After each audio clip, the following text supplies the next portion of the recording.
오늘뉴스 시작합니다. 저는 동정민입니다. 국민의힘이 공동정부 구상을 구체화하기 시작했습니다.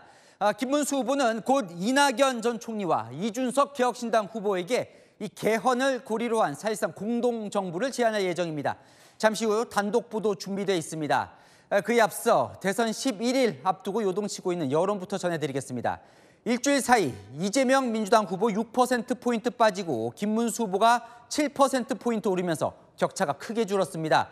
김문수, 이준석 두 후보의 지지율을 합치면 이재명 후보와 엇비슷한 수준까지 올라왔습니다. 첫 소식 홍란 기자입니다. 이재명 후보 45%, 김문수 후보 36%, 이준석 후보 10%. 한국갤럽이 오늘 발표한 여론조사 결과입니다. 지난주 조사와 비교해보니 이 후보는 51%에서 6%포인트 떨어졌고 김 후보는 29%에서 7%포인트 올랐습니다. 이에 두 후보 간 격차는 22%포인트에서 9%포인트로 한 자릿수로 줄어들었습니다. 일주일 새 격차가 13%포인트 줄어든 셈입니다. 보수 진영인 김 후보와 이준석 후보의 지지율을 합쳐 이재명 후보와 비교해봤습니다. 45%와 46%로 이재명 후보와 박빙으로 나타났습니다. 지난주 격차가 14%포인트로 나타났지만 오늘 발표된 조사에서는 오차범위 내로 집계된 겁니다. 지난주 조사에서 지지율 8%를 기록한 이준석 후보는 처음으로 두 자릿수 지지를 받았습니다. 다음 주 28일부터는 새 여론조사 결과 공표가 금지돼 여론조사 결과를 알 수 없습니다. 오늘 발표된 조사가 사실상 대선 전 발표되는 마지막 한국갤럽 조사로 오늘 진행되는 2차 TV 토론이 여론을 어떻게 움직일지 관심입니다. 채널A 뉴스 홍란입니다. 지역별로 보면 일주일 사이 가장 크게 요동친 지역은 대구 경북 TK와 충청 민심이었습니다. 그 지역 국민의힘 지지층이 빠르게 결집하는 모양새입니다. 남영주 기자입니다. 대구 경북에서 이재명 후보의 지지율은 22%, 김문수 후보는 60%를 기록했습니다. 직전 조사에서 34%까지 올랐던 이 후보의 지지율은 한 주 사이 12%포인트 빠지고 김 후보는 12%포인트 올랐습니다. 보수 텃밭인 TK에서 새 결집이 두드러진 겁니다. 여러분, 오늘은 제가 아니라 오늘은 김문수입니다. 대선의 스윙보터로 꼽히는 대전, 세종, 충청에선 이재명 후보 38%, 김문수 후보 41%로 나타났습니다. 이 후보가 한 주 전보다 8%포인트 하락한 반면 김 후보는 12%포인트 상승했습니다. 국민의힘 관계자는 김문수 후보가 늦은 출발로 지지율이 낮았지만 이재명은 안 된다는 샤이 보수표가 서서히 나타나고 있다고 분석했습니다. 반면 더불어민주당은 보수층 과표집 현상이라고 맞받았습니다. 보수층 과표집 현상이 나타나고 있다는 여론조사가 실제 여론을 반영하지 못하는 측면이 있을 수 있다는 것을 함께 유념하면서 양측 모두 TK와 충청 지역을 포기할 수 없다는 분위기입니다. 민주당은 TK 지지율 30%, 충청 50%대를 목표로 하고 있고 국민의힘은 영남권 최대 80%, 충청권 승리를 목표로 하고 있습니다. 이재명 후보와 김문수 후보 모두 이번 주말 충청에서 유세전을 펼칩니다. 채널A 뉴스 남영주입니다. 자, 대한민국 인구의 절반이 있는 최대 격전지 수도권. 이재명, 김문수 두 후보의 격차는 줄어들고 있지만 여전히 이 후보가 두 자릿수 차이로 강세를 보이고 있습니다. 정성원 기자입니다. 오늘 발표된 대선 후보 지지율 조사 결과 중 서울 지역 결과입니다. 이재명 더불어민주당 후보는 46%, 김문수 국민의힘 후보는 35%로 집계됐습니다. 두 후보의 격차가 일주일 새 절반으로 줄었지만 여전히 이재명 후보가 두 자릿수로 앞서는 겁니다. 인천 경기에서 이재명 후보의 지지율은 48%로 지난주보다 하락했습니다. 반면 김문수 후보와 이준석 개혁신당 후보는 각각 32%와 10%를 기록해 지난주보다 올랐습니다. 그럼에도 이 후보의 지지율이 김문수, 이준석 두 후보의 지지율을 합한 것보다 많습니다. 두 후보가 맹추격하고 있지만 수도권에서는 여전히 이 후보가 대세를 이어가고 있는 셈입니다. 민주당은 고삐를 바짝 죄는 분위기입니다. 여론조사 응답자 중 보수층이 진보층보다 많아 실제 여론을 반영하지 못했을 측면이 있다면서도 민주당 지지층이 다소 이완된 측면이 있다며 결집을 호소했습니다. 오늘부터 1, 2, 3 투표 캠페인을 본격 추진합니다. 기호 1번 이재명 후보에게 3표가 더 필요하다는 간절한 호소이기도 합니다. 국민의힘은 갈 길이 멀다며 중도 확장 전략에 고심하고 있습니다. 저희들이 집중적으로 우리가 득표를 해야 될 전략적으로 보고 있습니다. 경기도에 대해서는 특별한 관심과 대책을 세울 생각입니다. 당 내부적으로 서울은 50%, 경기는 45% 득표율을 목표로 반드시 역전하겠다는 전략입니다. 채널A 뉴스 정성원입니다. 여론이 출렁이면서 민주당은 다시 결집에 나서는 모습입니다. 노무현 전 대통령 서거 16주기를 맞아 봉하마을에서 이재명 후보와 문재인 전 대통령 권양숙 여사가 만났습니다. 친노, 친문, 친명 총결집에 나섰는데 국민의힘 지도부도 봉하마을로 내려갔습니다. 이해주 기자입니다. 이재명 더불어민주당 대선 후보가 노무현 전 대통령 사위 곽상원 의원, 친노 친문적자 김경수 전 경남지사와 함께 봉하마을을 찾았습니다. 이재명 후보 지금 막 노무현 전 대통령 묘역에 도착했는데요. 권양숙 여사와 오찬을 가지며 친노 표심 잡기에 나섰습니다. 오찬에는 문재인 전 대통령 내외 이해찬, 한명숙 전 총리, 유시민 작가 등이 함께했습니다. 이 후보가 문 전 대통령을 만난 건 4개월여 만입니다. 비공개 오찬에서 문 전 대통령은 이 후보에게 큰 책임감을 당부했습니다.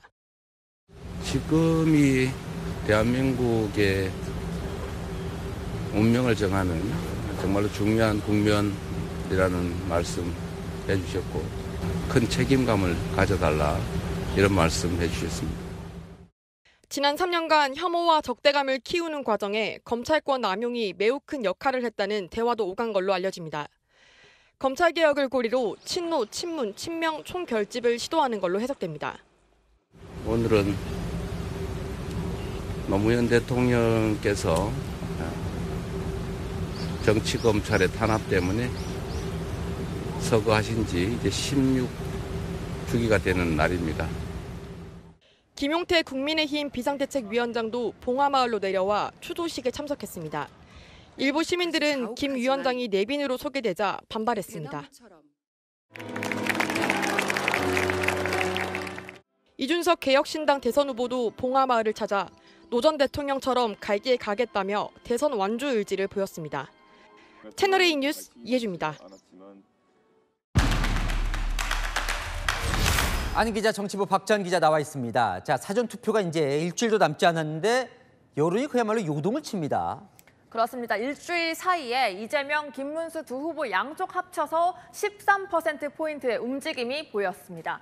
이재명 후보는 6%포인트가 빠졌고 김문수 후보 지지도는 7%포인트가 올랐는데요. 하루 평균 각각 1%포인트씩 왔다 갔다 한 거죠. 이준석 후보도 2%포인트가 올랐고요. 흥미로운 점은 부동층에서도 4%포인트가 빠졌다는 겁니다. 그러니까 이재명 후보 지지에서 이탈했거나 그동안 마음을 못 정했던 응답자들이 일주일 사이에 김 후보 혹은 이준석 후보로 옮겨갔다는 거죠. 그러니까 저게 이제 일주일 사이에 벌어진 건데 만약에 이 속도로 좁혀진다면 이제 11일 남았는데 그럼 역전도 가능한 거예요? 산술적으로 보면 지난주처럼 김 후보가 매일 1%포인트씩 올리면 총 11%포인트 올리죠. 그럼 역전할 수 있지만 전문가들은 쉽지 않다고 입을 모읍니다. 이번 주에 김문수 후보가 이렇게 급상승한 이유 역설적으로 그전에 그만큼 안 뭉쳤기 때문이라는 건데요.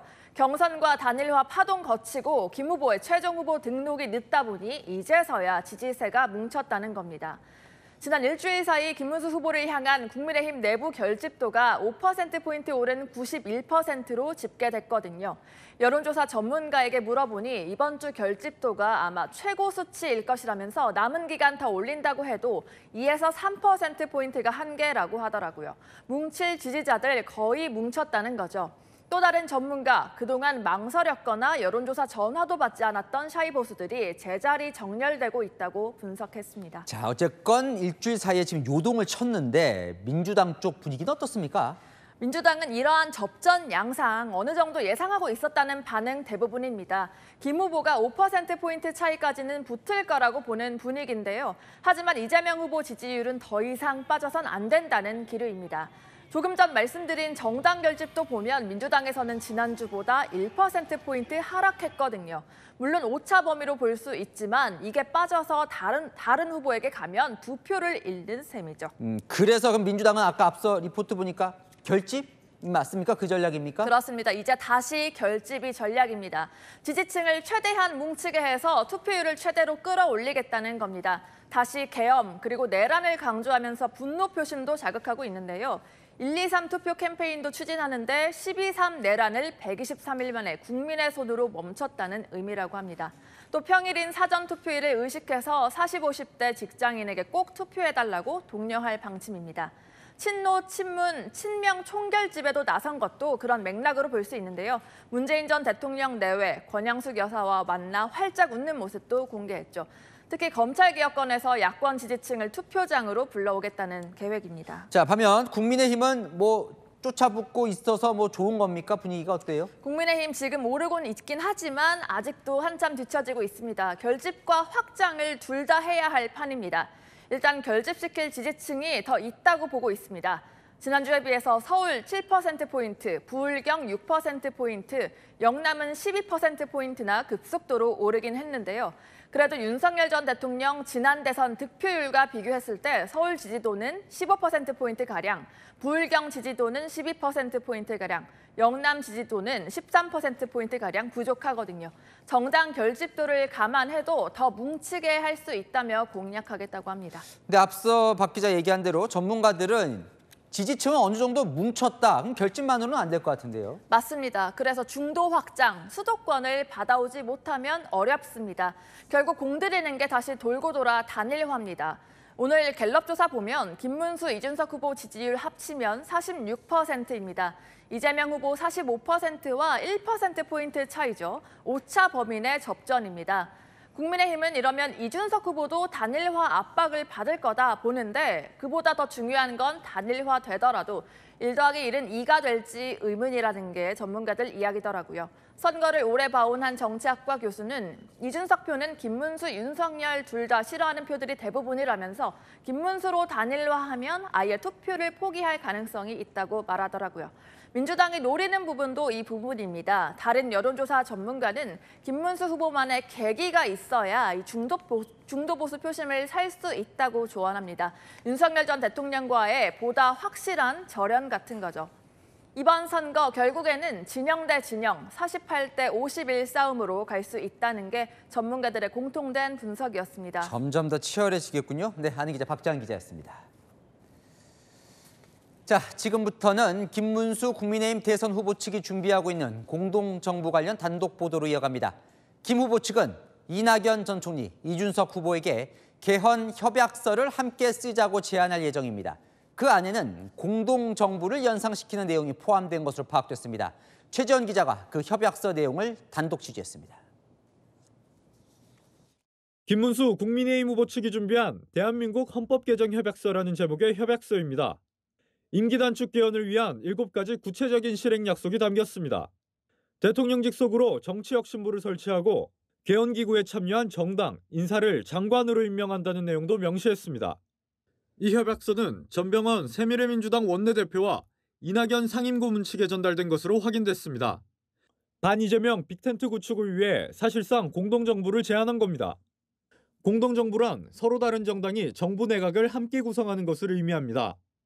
김 후보 측은 전병헌, 이낙연, 정대철, 최종적으로는 이준석 후보의 서명을 받는 게 목표라며 가능성이 0이라고 생각하진 않는다고 말했습니다. 나머지 인물들이 서명하면 이 후보도 동참할 것으로 기대하는 분위기입니다. 저는 민주당 이재명 세력의 집권을 막기 위해서라면 어떤 세력과도 강력한 연대를 구축할 것입니다. 안철수 국민의힘 공동선대위원장도 오늘 이준석 후보에게 공동정부를 제안했습니다. 공동정부 구상은 선언이 아니라 실질적 실행이 이뤄져야 한다며 이준석 후보가 국적을 책임지는 중요 요직을 맡고 개혁신당 인사들도 함께해야 한다고 했습니다.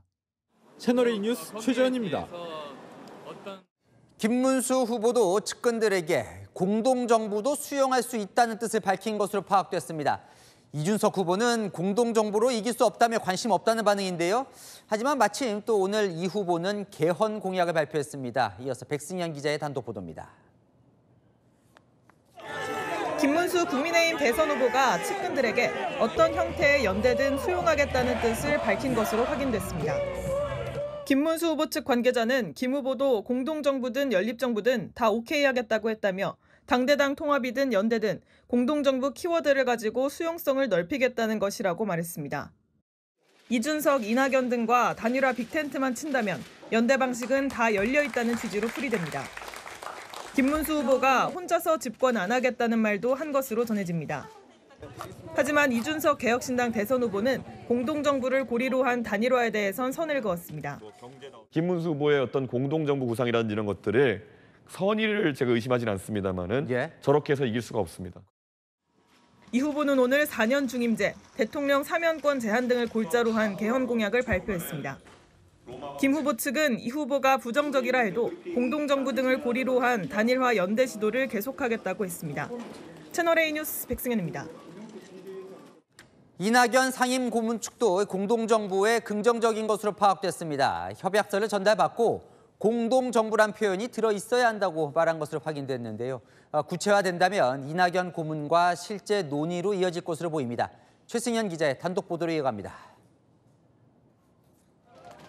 김문수 후보 측이 협약서를 들고 직접 새미래민주당 당사를 찾았습니다. 전병헌 대표와 이낙연 고문에 제안하기 위해서입니다. 이 고문 측근 인사는 개헌을 골자로 한 협약서 내용에 공감하면서도 공동정부가 포함돼야 한다는 취지로 말한 것으로 취재됐습니다. 이 고문 측은 협약서에는 공동정부 안이 명확하게 없었다며 다른 방향으로 했으면 좋겠다고 이야기했다고 말했습니다. 공동정부 실행을 구체적으로 해달라는 것으로 읽힙니다. 공동정부 구상이 포함되면 조만간 이 고문과 실질적인 논의가 이뤄질 것으로 보입니다. 앞서 이 고문은 한덕수 전 총리를 만나 개헌을 연대로 한 공동정부 필요성에 공감대를 보였습니다. 새로운 희망이 움트는 제7공화국으로 가도록 뜻을 같이 하는 사람들과 함께 개헌 연대를 구축해 개헌을 추진하는 데 협력하기로. 협약서를 받은 정대철 헌정회장은 서명에 부정적인 것으로 알려졌습니다. 대한민국 헌정회 측은 특정 후보를 도울 수 없고 정치적 중립성을 유지하기로 했다며 협약에 관여하지 않겠다는 뜻을 전달했습니다. 채널A 뉴스 최승현입니다. 김용태 국민의힘 비상대책위원장이 이준석 개혁신당 후보에게 처음으로 단일화 방식을 제안했습니다. 단판을 짓고 공동정부를 꾸리거나 100% 개방형 국민 경선으로 후보를 단일화 선출하자는 겁니다. 배정현 기자입니다. 김용태 국민의힘 비상대책위원장이 이준석 개혁신당 대선 후보에게 처음으로 단일화 방식을 제안했습니다. 김문수 후보로 단판 짓고 공동정부를 꾸리느냐, 100% 개방형 국민 경선으로 통합 후보를 정하느냐, 두 가지 선택지입니다. 공동정부 선택지를 아름다운 단일화, 국민 경선 선택지를 정정당당 단일화라고 표현했습니다. 보수가 이번 대선에서 승리한다는 것은 범죄자 이재명의 완전한 퇴출을 의미한다며 공동의 목표를 위해 단일화 원칙에 합의해달라고 공개 요구한 겁니다. 이준석 후보가 내세우는 공약이라든지 가치라든지 이러한 것들이 저희 김문수 후보가 내세우는 공약과 가치와 크게 다르지 않다라는 것을. 이 후보는 지난해 총선에서 경기 화성 의뢰 출마의 3자 구도에서 승리한 동탄 모델을 언급하며 단일화에 응하지 않겠다는 뜻을 거듭 밝히고 있습니다. 하지만 김 위원장은 단일화는 압도적인 필승 전략이 될 거라며 재차 러브콜을 보낸 겁니다. 다만 이 후보 측은 우리가 생각하는 유일한 방식은 김문수 후보의 사퇴뿐이라며 김 위원장 제안을 일축했습니다. 채널A 뉴스 배정현입니다. 민주당도 김문수, 이준석 두 후보 간 단일화 가능성을 예의주시하고 있습니다. 이재명 민주당 대선 후보가 직접 나섰습니다. 결국은 단일화가 이뤄질 것이라며 내란 세력 단일화라고 비판했습니다. 이준성 기자입니다. 이재명 더불어민주당 대선 후보는 김문수, 이준석 두 후보 단일화가 이뤄질 것이라고 내다봤습니다. 이준석 후보는 글쎄 결국 내란 세력과 단일화에 나서지 않을까라는 그런 예측이 되기도 합니다. 그러면서 국민들께서 내란 세력과 헌정수호 세력 중에 선택을 하실 것으로 믿는다고 말했습니다. 단일화 후보를 내란 세력으로 규정해 파괴력을 축소시키려는 전략으로 풀이됩니다. 민주당 지도부에서도 결국 단일화를 할 거라며 김 빼기에 나섰습니다. 이준석 후보 측도 맞장구가 있어야 결과가 나오는 거겠죠. 이준석 후보 쪽도 저는 내심은 99% 단일화 야합 쪽에 있다고 봅니다. 당 내부적으로는 극적 단일화가 가져올 파급력을 경계하는 분위기입니다. 민주당 선거대책위원회 핵심 관계자는 김문수가 아닌 이준석으로의 단일화도 예의주시하고 있다고 말했습니다. 이 경우 내란 세력 공세가 힘을 잃을 수도 있다는 겁니다.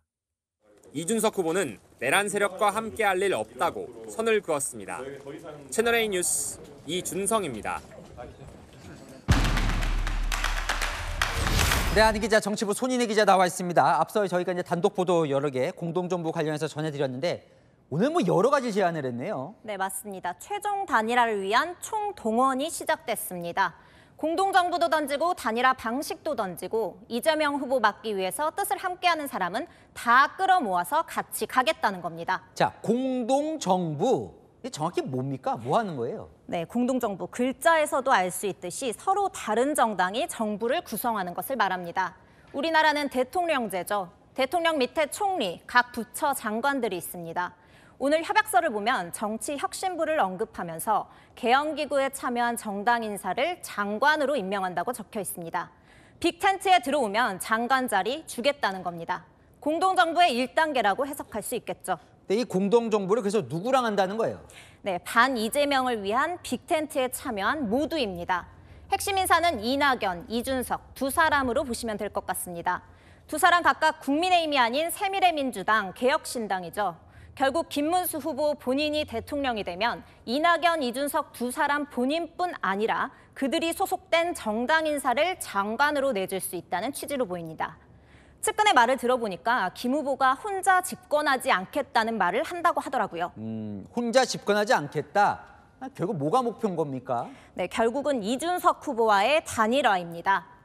새미래민주 인사들은 공동정부에 긍정적인데요. 그들과 빅텐트를 치면 이준석 후보도 압박을 받지 않겠냐. 다 합치면 이재명 후보를 누를 수 있다는 전략입니다.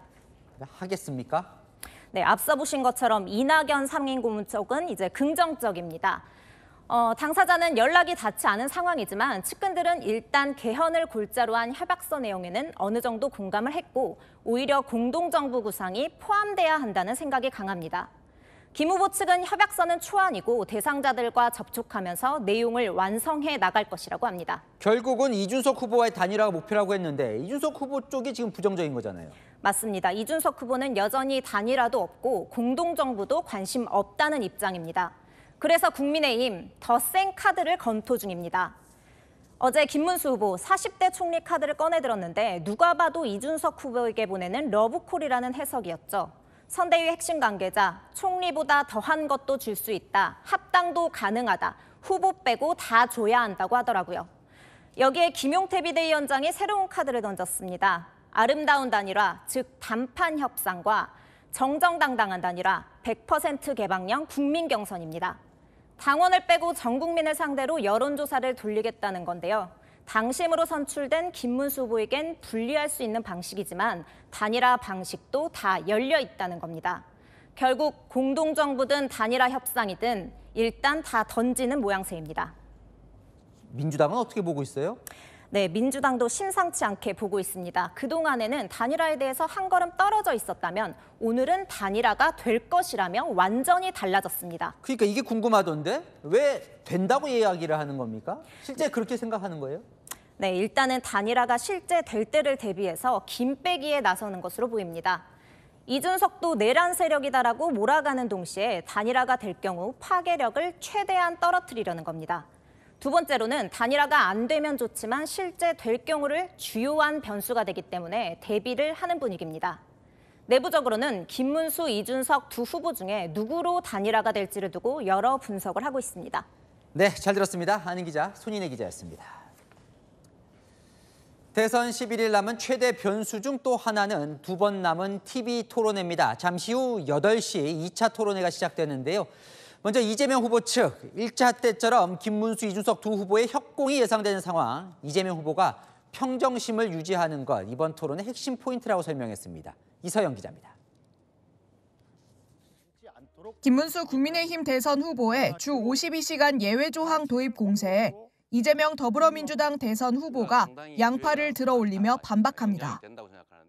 주 52시간제 예외를 해달라는 거 이 법도 안 해줘가지고 제가 고용노동부 고시로서 그냥 그걸 해드렸습니다.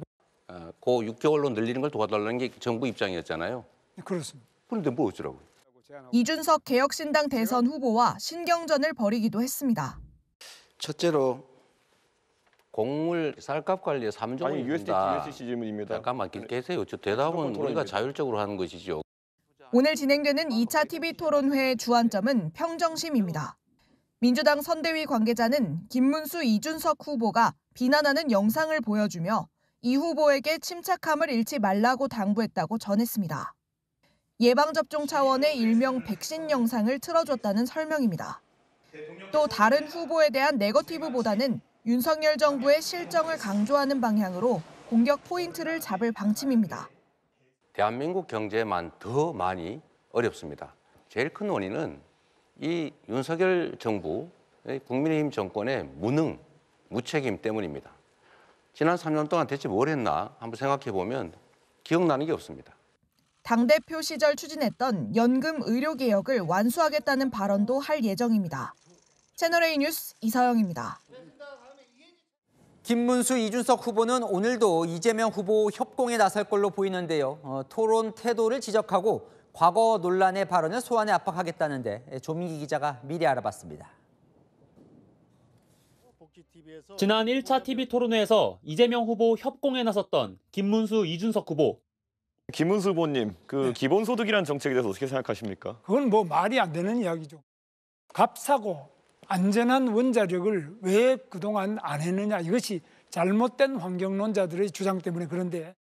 이재명 후보께서 그런 아까 말씀하신 환경론자들의 말에 너무 많이 휘둘려가지고 국가 대사를 판단하시는 게 아닌가. 두 분께서 저를 협공을 하면서 저한테 기회를 안 주시네요. 두 후보는 오늘 2차 토론회에서도 이재명 후보 쌍끌이 공세에 나설 전망입니다. 김문수 후보는 지난 토론회 이후 회자된 이 후보의 토론 태도를 지적할 예정입니다. 김 후보 측 관계자는 어쩌라고요라고 비아냥대는 태도가 유권자에 대한 큰 결례라는 점을 짚겠다고 말했습니다. 이준석 후보 측은 이재명 후보의 말 바꾸기 사례를 여러 개 준비했다고 밝혔습니다. 지난 토론회에서 주인공은 이재명 대 이준석이었다. 두 번째, 세 번째 TV 토론회에서 더 열심히 해서 더 적극적인 변수를 만들어줄 자신 있습니다. 2차 TV 토론회는 잠시 후인 오후 8시 채널A에서 생중계됩니다. 채널A 뉴스 조민기입니다. 네, 민주당 이재명 후보, 부산, 경남, PK 민심이 흔들거리고 있죠. 그러다 보니 지난해 총선 때처럼 문재인 전 대통령이 직접 PK 지역 유세에 나설지 관심인데요. 이번엔 등판을 검토하지 않는 걸로 취재됐습니다. 이상원 기자의 단독 보도입니다. 이번 대선 기간 문재인 전 대통령은 PK 지역 유세 현장에 모습을 드러내지 않을 예정입니다. 선대위 핵심 관계자는 문 전 대통령의 유세 계획이 현재로선 전혀 없다고 말했습니다. 이재명 후보가 당선되면 문재인 정권 시즌2라는 국민의힘 공세를 염두에 둔 것으로 풀이됩니다. 이재명식 경제학은 결국 일하지 않아도 성장할 수 있다. 이게 좀 차이는 있습니다만 문재인 정부가 내세웠던 소득 주도 성장의 시즌2입니다. 문 전 대통령은 지난해 총선을 앞두고 PK 지역을 잇따라 방문해 민주당 후보들을 지원했습니다. 지금은 현 정부를 좀 정신 차리게 해야 하는 그런 선거라고 생각해요. 문 전 대통령과 가까운 민주당 인사도 지난 총선 PK 지역 패배를 문 전 대통령 책임으로 돌리는 사람들이 있다며 전면에 나오진 않을 것이라고 말했습니다. 오늘 여론조사에 따르면 이 후보의 PK 지역 지지율은 전주 대비 5%포인트 하락했고 김문수 후보 지지율은 6%포인트 반등했습니다. 민주당은 해양수산부, 해운회사 HMM 이전 공약을 차질 없이 반드시 이행하겠다며 정면 돌파를 예고했습니다. 대한민국의 가장 큰 해운회사가 HMM이라면서요. HMM 회사도 부산으로 옮겨오도록 하겠습니다. 일단 그 직원들이 동의했다고 합니다. 하지만 HMM 일부 노조에서 반대 입장을 밝혀 진통도 예상됩니다. 채널A 뉴스 이상원입니다. 김문수 국민의힘 후보가 65세 이상 노인들은 지하철뿐 아니라 버스도 무료로 탈 수 있게 하겠다. 또 배우자를 간병하면 월 100만 원을 지원하겠다. 공약으로 내걸었습니다. 노인 표심 공략한 건데요. 실현 가능할까요? 체크맨 권경문 기자가 알아봤습니다. 65세 이상 노인은 지하철을 공짜로 탈 수 있습니다. 김문수 국민의힘 후보가 이 노인 무임승차를 지하철뿐 아니라 버스에도 적용하겠다는 공약을 발표했는데요. 실현 가능한지 체크해보겠습니다. 서울 시내버스 요금은 일반 성인 기준 1,500원입니다. 김문수 후보는 출퇴근 시간이 아닌 오전 9시부터 오후 5시까지 65세 이상 노인은 무료로 탈 수 있게 하겠다는 겁니다. 일단 어르신들은 반깁니다. 매일 버스를 타게 되는데 그것도 만만치가 않더라고요. 지하철은 무임인데 버스는 요금을 내야 되니까. 그래서 집에서 나오면 버스 정류장이 가까우니까 버스를 타고 또 역까지 가고 이런 식으로 하니까 버스가 이용하고 좋은데. 서울, 부산 등 6개 대도시에만 있는 지하철과 달리 전국에 다 적용되고 걷고 계단 오르내리는 일도 줄어들기 때문입니다. 65세 이상 고령층 절반 가까이가 버스를 주로 타는 만큼 체감 효과도 클 수밖에 없습니다. 문제는 예산입니다. 무임승차로 발생한 지난해 전국 지하철 적자만 7,200억 원이 넘습니다. 전국 단위 버스 무임승차는 더 많은 돈이 들 걸로 추산됩니다. 하지만 국민의힘 관계자는 국비 지방비에서 일정 비율을 마련해 재원을 확보할 것이라며 구체적인 규모는 논의 예정이라고 설명했습니다. 치매를 포함해 모든 질병 대상 간병비 지원도 공약으로 내걸었습니다. 간병 가족에게 월 50만 원을 주고 만약 간병인이 65세 이상 배우자라면 월 100만 원까지 지급합니다. 국민의힘은 기존 요양보험에서 보호사에 줄 걸 가족에게 지급하는 거라며 따로 재정이 늘어나진 않을 것이라고 밝혔습니다. 채널A 뉴스 권경문입니다. 대선이 불과 10하루 남은 시점에 미국이 주한미군 수천 명을 감축하는 방안을 검토 중이라는 현지 보도가 나왔습니다. 방금 전 미 국방부가 관련 보도를 부인하긴 했지만 방위비 압박을 받고 있는 상황이라 우리 정부로선 고민이 적지 않습니다. 워싱턴에서 최주현 특파원이 보도합니다. 월스트리트저널이 미 국방부가 주한미군 일부를 한국에서 철수하는 방안을 검토하고 있다고 보도했습니다. 당국자 2명을 인용했는데 주한미군 약 4,500명을 한국에서 괌을 비롯한 인도태평양 권역으로 옮기는 방안을 살펴보고 있다는 내용입니다. 다만 도널드 트럼프 미국 대통령에게 보고되지는 않았다고 덧붙였습니다. 감축 규모는 28,500명 수준인 전체 주한미군의 16% 정도인데 주된 감축 대상으로 예상되는 지상군만 따지면 약 37% 정도입니다. 북한의 남침을 막는 인계철선으로서의 역할이 약해질 수 있다는 우려가 나오는 이유입니다. 미국으로서는 북한에 한정하지 않고 중국까지 견제하는 병력을 확보할 수 있는 동시에 한국의 방위비 분담을 압박할 수 있는 협상 카드까지 될 수 있습니다. 주한미군의 유연성이 보장되지 않는다면 병력을 다른 쪽으로 돌릴 수밖에 없다라는 뜻으로 읽힐 수 있습니다.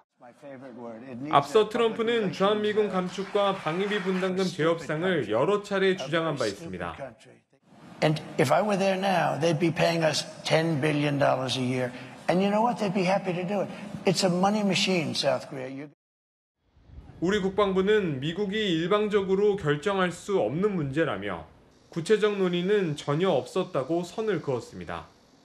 미국 현지 매체들은 트럼프 행정부가 전 세계 미군의 재조정 방안을 검토하는 가운데 주한미군도 주요 조정 대상이 될 수 있다고 분석하고 있습니다. 워싱턴에서 채널A 뉴스 최주현입니다.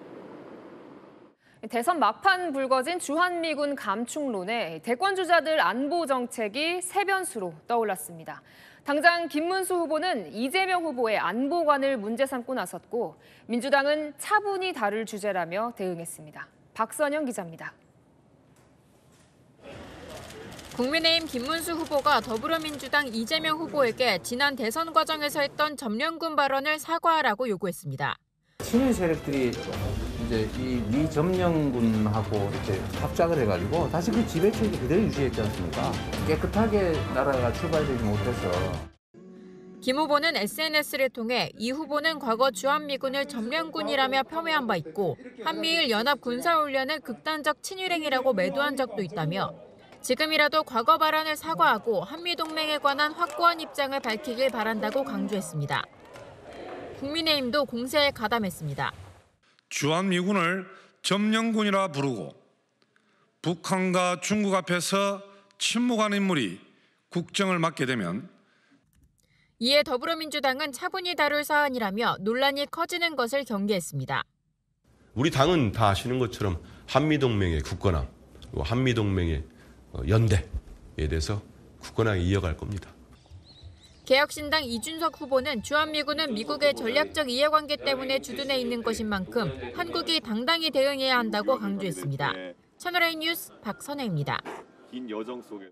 네, 민주당에서 제기한 유흥업소 접대 의혹에 대해 지기현 부장판사가 의혹을 전면 부인했습니다. 민주당이 공개한 사진은 재판과 무관한 친목 자리에서 후배들과 기념으로 찍었다고 해명했습니다. 송정현 기자입니다. 지기현 부장판사는 민주당이 제기한 접대 의혹을 전면 부인하는 취지로 대법원에 해명 자료를 냈습니다. 지 부장판사는 민주당이 공개한 사진에 대해 후배 법조인 2명과 찍은 친목 자리였다고 해명한 걸로 전해집니다. 접대가 아니었다는 겁니다. 시기도 민주당이 지목한 지난해 8월이 아니라 2023년 여름이라고 해명했습니다. 평소 알고 지내던 후배들과 만나 식사를 한 뒤 본인이 비용을 지불했다는 설명도 담은 걸로 전해졌습니다. 문제의 사진이 찍힌 2점에선 사진만 찍고 술자리가 시작되기 전 자리를 떠났기 때문에 누가 계산했는지 알 수 없다는 주장입니다. 민주당이 지목한 2024년엔 사진에 찍힌 동석자들을 만난 적이 없다는 해명도 한 것으로 전해집니다. 대법원이 민주당으로부터 전달받은 사진 파일엔 촬영 일시에 관한 정보가 담겨 있지 않은 걸로 파악됐습니다. 사법부의 대응 그리고 지기현 판사의 추가 입장을 지켜보고 관련된 내용들 추가 공개 여부를 판단하겠습니다. 사진 공개 이후에도 접대 의혹을 정면으로 부인한 지 부장판사는 이번 논란이 내란 사건 재판과 연관성이 없다는 입장인 것으로 전해졌습니다. 채널A 뉴스 송정현입니다. 네, 허경영 국가혁명당 명예대표 사건이 검찰로 넘겨졌는데요. 신도들에게 축복을 해주고 300만 원을 받고 대천사 칭호는 1억 원의 가격을 책정했다는 게 피해자들의 주장입니다. 배준석 기자입니다. 허경영 국가혁명당 명예대표가 구속 상태로 검찰에 넘겨졌습니다. 기를 불어넣는 행위에 축복이나 대천사라는 이름을 붙여 돈을 받은 혐의입니다. 천사 들어가라! 네잎클로버와 명패를 영성상품이라며 정상을 벗어난 고가에 판매한 의혹도 있습니다. 내가 축복만 넣으면 집에 있는 옷도 다 바뀝니다. 신기하지 않아요? 이게 실제는 한 100억을 받아야 돼. 피해자들은 허 대표가 자신을 신인 재림예수 창조주라고 주장하며 돈을 받았다고 주장합니다. 2000년 후에 오는 그 재림주고 불교에서 말하는 미륵불이다. 자기가 강연은 10만 원, 축복은 한 사람당 100만 원, 한우국 명패는 1인당 300, 1억이 됐을 때는 이제 대천사 칭호를 주고 있죠. 에너지 치료 명목으로 여신도들을 추행한 혐의도 있습니다. 에너지를 준다고 하면서 이제 머리부터 눈 뭐 좋아지라면서 다 얼굴 쓰다듬고 몸 다 스킨같이 다 만지고 이렇게 다 하죠. 허 대표 측은 경찰이 객관적 증거를 외면하고 소명 기회도 전혀 주지 않았다며 혐의를 부인하는 입장입니다. 채널A 뉴스 배준석입니다. 오늘 새벽 60대 남성이 오피스텔에 불을 질러 주민 수십 명이 긴급 대피했습니다. 그런데 이 남성, 방화 미수로 복역하고 출소한 지 하루 만에 또 범행을 저지른 걸로 확인됐습니다. 김동아 기자입니다. 시뻘건 불길이 건물 위로 솟아오르고 까만 연기도 주변을 뒤덮습니다. 잠옷 차림의 주민들은 서둘러 빠져나와 대피합니다. 경기 의정부시의 한 오피스텔에서 불이 난 건 오늘 새벽 3시 55분쯤. 주민 75명이 대피하는 과정에서 넘어지거나 연기를 마셔 8명은 병원으로 옮겨졌습니다. 연기가 엄청 자욱하던 이제 앞에 안 보여가지고 집에서도 계속 탄내가 안 없어지고 있어가지고. 이 불이 시작된 필로티 구조 1층 주차장입니다. 주차된 차량들은 거의 다 타버렸고 건물 외벽도 검게 그을렸습니다. 경찰은 건물 CCTV를 통해 한 남성이 종이박스에 불을 붙여 차량에 던지는 모습을 확인했습니다. 이후 화재 발생 1시간여 만에 인근에서 60대 남성을 긴급 체포했습니다. 남성은 과거 방화 미수 혐의로 포항교도소에서 복역한 뒤 어제 출소해 이 동네에 온 것으로 알려집니다. 남성은 경찰 조사에서 술에 취해 기억이 나지 않는다고 진술했습니다. 경찰은 오늘 남성에 대해 건조물 방화 혐의로 구속영장을 신청할 계획입니다. 채널A 뉴스 김동아입니다. 네, 트럼프 행정부의 대학 길들이기가 더욱 강경해지고 있습니다. 정부의 반기를 든 하버드대에 유학생 등록 자격을 박탈한 건데요. 이렇게 되면 유학생을 받지도 못하고 재학생들도 전학을 가야 합니다. 먼저 서주희 기자입니다. 트럼프 행정부가 하버드대의 외국인 학생 등록 자격을 박탈했습니다. 미 국토안보부는 하버드대에 부여해온 학생 및 교환 방문자 프로그램 인증을 취소해 하버드대가 더 이상 외국인 학생을 받을 수 없도록 했다고 발표했습니다. 이 조치에 따르면 외국인 신분의 재학생은 다른 대학으로 전학을 가야 학생 비자를 유지할 수 있고 졸업생의 경우 취업에 지장이 생길 수 있습니다. 크리스티 놈 국토안보부 장관은 하버드대에서 폭력과 반유대주의를 조장한 다수가 외국인이라며 하버드대가 중국 공산당과 협력한 것에 대한 책임을 묻는 것이라고 주장했습니다. 다만 놈 장관은 다음 학기 이전에 자격을 회복하길 원한다면 72시간 내에 정부가 요청한 외국인 학생 정보를 제공하라며 협상 여지를 남겼습니다. 지난달 16일 국토안보부는 하버드대에 서한을 보내 외국인 학생들의 범죄 행위 등에 대한 정보를 요구하며 이에 응하지 않으면 외국인 학생 등록 자격을 박탈하겠다고 경고한 바 있습니다. 하버드대 측은 위법이라며 반발했습니다. It's the Trump administration trying to come up with reasons to attack an institution it doesn't like politically. 채널A 뉴스 서주입니다. 날벼락 같은 소식에 하버드대에 재학 중인 400여 명의 한국인 유학생들도 충격에 휩싸였습니다. 이들의 목소리는 뉴욕 조아라 특파원이 들어봤습니다. 하버드대에 등록된 전체 외국인 유학생은 약 6,800명으로 파악됩니다. 전체 학생 3명 중 1명꼴로 유학생인 셈인데 그중 한국인은 학부와 대학원을 통틀어 434명을 차지합니다. 하버드의 한국인 학생들은 말 그대로 패닉 상태입니다.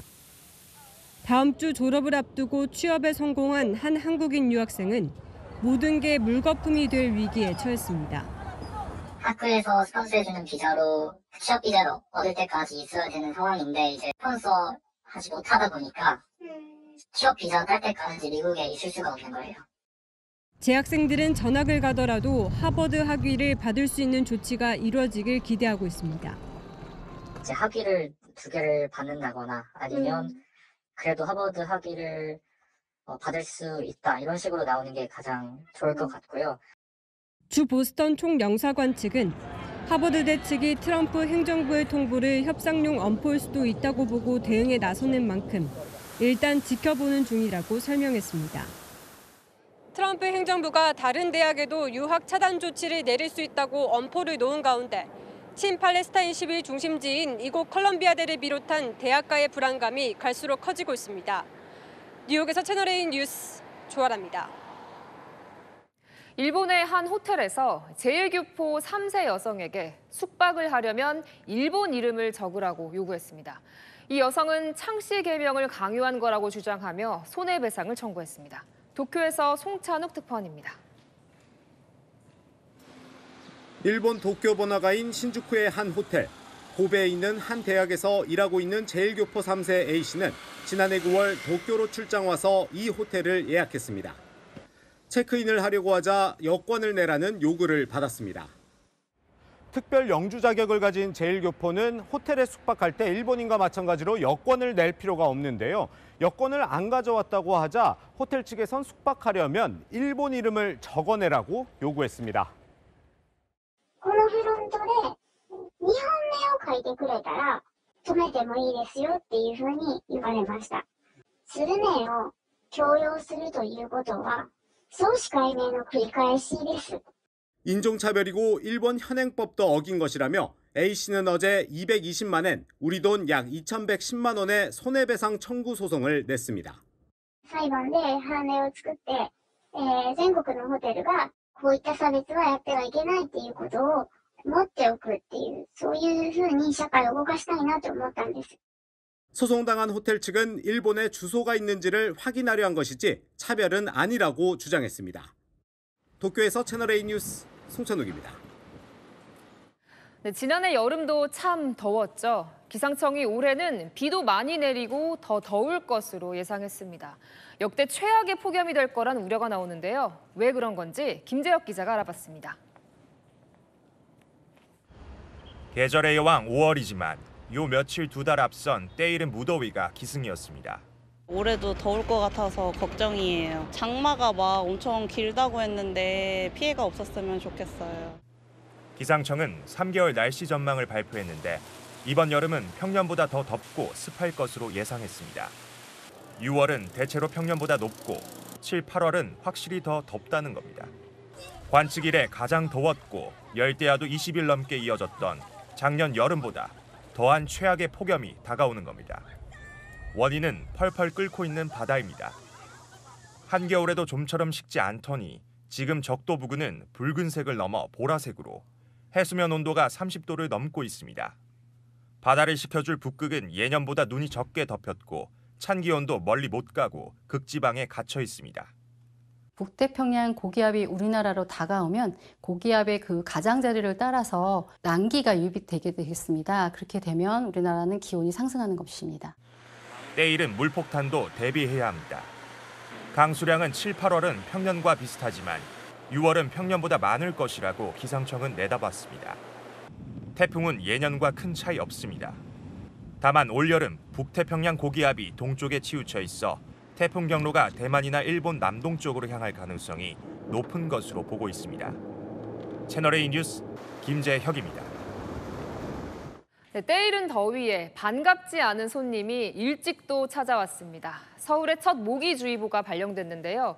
모기 퇴치 작업도 시작됐습니다. 김설혜 기자입니다. 노란 조끼를 입은 주민들이 모기 살충제가 든 카트를 밀고 바쁘게 움직입니다. 놀이터와 화단 근처 우수관에 살충제를 뿌리자 숨어있던 모기가 하나둘 올라옵니다. 쭉 나온다. 더워진 날씨에 모기 개체수가 늘면서 주민들이 직접 방역에 나선 겁니다. 경험자들이니까 모기가 많이 있는 곳을 알아요. 거기를 중점적으로 하시는 거죠. 새끼 손가락에 물렸습니다. 아빠가 전기 파리채 들고 모기를 잡습니다. 서울은 벌써 올해 첫 모기주의보가 발령됐습니다.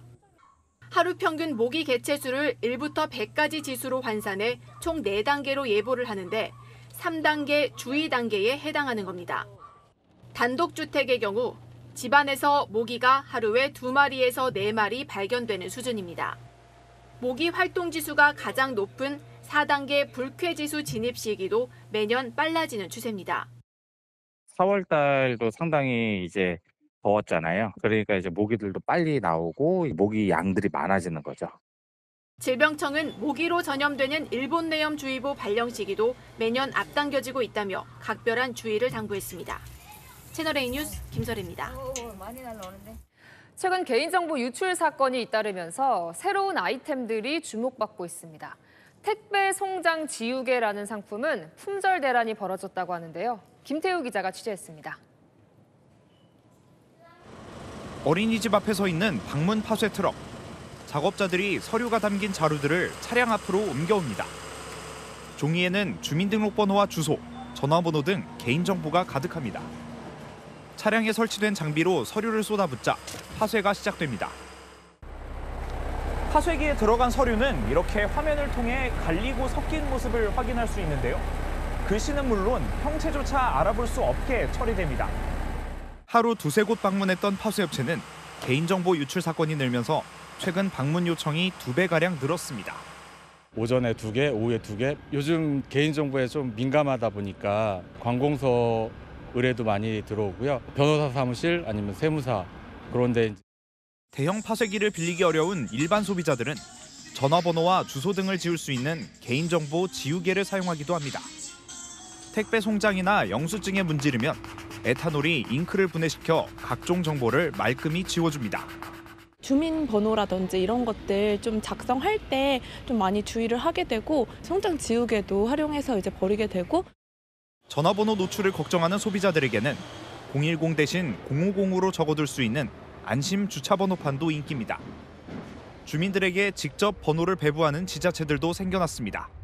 익명 번호가 부여가 돼서 본인의 번호를 안 써놓고 주차를 하시니까 만족도는 높으시거든요. 잇따른 유출 사건에 개인정보 보호템들이 주목받고 있습니다. 채널A 뉴스 김태우입니다. 성현환 기자와 대선 열왕야랑 시작합니다. 첫 번째 주제 보겠습니다. 손학규 전 대표와 김문수 후보 어제 보니까 같이 다니더라고요. 네, 경기도지사 선후배 사이인 두 사람 어제 함께 손을 맞잡았죠. 28년 전 손학규 전 대표의 바통을 이어받아서 경기지사가 된 김문수 후보, 이 도지사 선배의 응원에 이런 반응을 보였습니다. 제가 도지사를 나올 때도 우리 정 선배님한테 그 도지사 그거 하는 게 좋습니까? 한번 해볼 만하긴 하다고. 김문수 후보 청렴하고 돈 밝히지 않고 너무 잘 알죠. 위기에 대한민국을 살릴 수 있는 사람 바로 김문수 후보뿐입니다. 제가 들어본 모든 연설 중에서 가장 진실하고 네, 이 유세 현장도 함께 다니더라고요. 네, 경기 광명, 이 부천 지역 돌면서 유세를 함께 했는데요. 유세차에 올라서 손 꼭 잡고 들어보이기도 했고요. 전직 경기지사예요, 두 사람 그죠? 그 서로를 띄우는 전략을 딱 쓰더군요. 네, 서로 주거니 받거니 하면서 업적을 치켜 세우기도 했습니다. 광명이 KTX 역사 있는 거 아시죠? 이 역사를 누가 유치했습니까? 아닙니다. 바로 손학규입니다. 김문수 후보는 환교 테크노밸리 만들었죠. 광교 신도시 만들었죠. GTX를 만들었죠. 지도자의 모습을 김문수한테 보고 있는 것입니다. 김문수. 하지만 오랜만에 등판이어서일까요? 이런 실수도 있었습니다. 내가 힘은 없지만 나가서 이재명을 도와야 되겠다. 이 나라를 살려야 되겠다. 우리 경제를 살려야 되겠다. 그래서 오늘 아침에 이재명 지지 선언을 했습니다.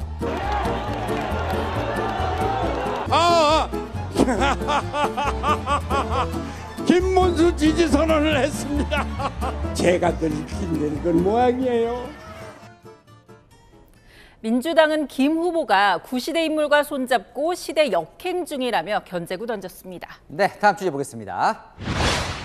털 심은 데 표가 난다고요? 네, 이재명 후보가 지난 대선에서 이재명은 심는 겁니다 했던 영상 기억나십니까? 이 탈모 치료제를 건강보험에 적용하겠다는 공약이었죠. 이번 대선에 또 나왔습니다. 이재명을 뽑는다고요? 이재명은 심는 겁니다. 심는다 이재명. 나의 머리를 위해. 탈모 공약 하나만큼은 전체 공약에 꼭 넣어야 되는 게 아니냐. 후보의 재가를 기다리고 있는 중입니다. 기억이 납니다. 네. 그때 탈모 인구 1,000만 명을 표를 노린 건데 포퓰리즘 아니냐 논란도 있었던 것 같은데요. 네, 맞습니다. 그때 당시에 재정 악화 우려가 가장 많이 나왔죠. 이 민주당에선 1,000억 원 안팎이 들 거라고 했지만 일부 전문가들은 조 단위 예산이 든다고 반박했습니다. 또 한정된 건강보험 예산을 생명이 걸린 희귀 난치성 질환이 아닌 탈모에 투입하는 것이 맞냐는 의료계 비판도 나왔고요. 일단 진성준 선대위 정책본부장 측은 탈모 공약을 포함해서 모든 공약에 대해 검토 중인 단계라는데요. 이번에도 포함될지 지켜봐야겠습니다. 네, 하나 더 보겠습니다. 새 후보가 울컥했습니까? 왜요? 네, 새 후보가 모두 눈물을 흘렸는데요. 하지만 때와 장소, 성격은 다 달랐습니다. 먼저 김문수 후보, 어제 여성단체 만난 자리에서 이분을 떠올렸습니다. 제가 대학 들어갔다고 좋아하시다가 바로 잘려가지고 문수야 대학 졸업하고 데모하면 안 되나 이러시더라고요. 그게 우리 어머니 유언이셨어요. 세상에 저만큼 어머니 세상에서 제일 안 듣는 사람이 저 겁니다. 네, 저래도 어머니 생각이 나나 봐요. 오늘 이재명, 이준석 후보도 눈물을 흘렸다면서요? 네, 고 노무현 대통령의 16주기를 기리면서요. 묘역 찾은 이재명, 이준석 후보 눈물을 훔쳤습니다.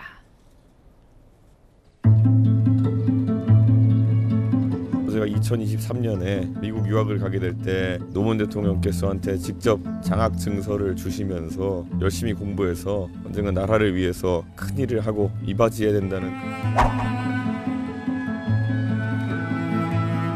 지금의 정치 상황을 생각해 보면 그런 최악의 상황에서 결국 한 발도 나가지 못하고 있는 상황이 다시 되어버린 것 같아서 감회가 있었습니다. 좋은 지도자가 돼서 국민 눈물도 닦아주길 바랍니다. 네, 지금까지 여랑야랑이었습니다. 오늘 밤부터 중부지방에 비가 내립니다. 내일 새벽에는 남부 곳곳으로 확대되겠고 내일 오후면 대부분 그치겠습니다. 예상되는 비의 양은 제주에 최대 40mm, 그 밖은 5에서 20mm로 많지는 않겠고요. 남해안과 제주로는 바람이 강하겠습니다. 안전사고 유의하시기 바랍니다. 내일은 더 선선해집니다. 서울 낮 21도로 평년 기온을 밑돌겠고요. 모레부터는 기온이 오름세를 보여 다음 주에는 다시 덥겠습니다. 자세한 지역별 낮 기온입니다. 내일 강릉 17도, 대전은 19도에 그치겠고요. 남부지방도 전주와 광주 20도, 대구는 17도 예상됩니다. 내일 비가 그치고 나면 모레부터 맑고 일교차 큰 날씨가 계속될 전망입니다. 날씨였습니다. 잠시 후 오후 8시부터 사회 분야를 주제로 한 대통령 선거 후보자 2차 TV 토론이 채널A를 통해 생중계됩니다. 네, 뉴스웨이 마칩니다. 시청해주셔서 감사합니다.